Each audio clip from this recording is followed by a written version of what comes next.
قال خلق قصة بك لقاء بك باللي دويان ددنوا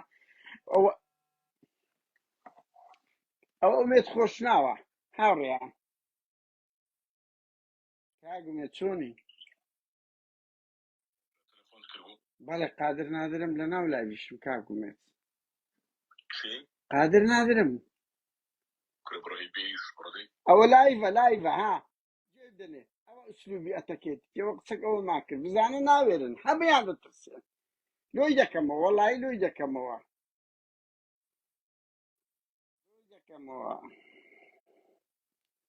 ماشي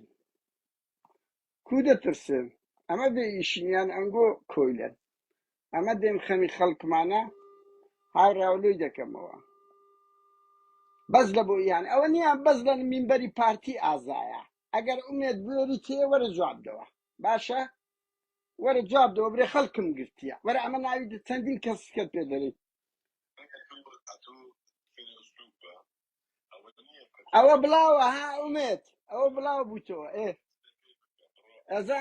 أزانم أميد أو تكيتا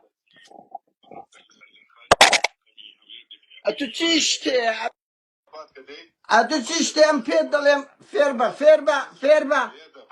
فيربا مت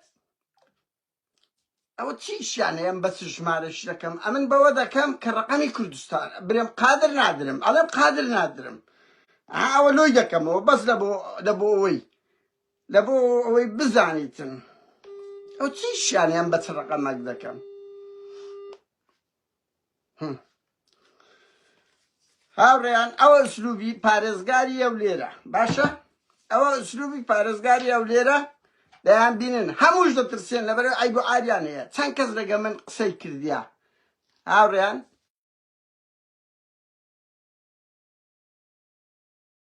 هەموو دەترسێن لەبەر ئەوەی ئەزانن خۆیان و حزبەکەیان دەیان ئەوەی هەیە کەم و کورتی هەیە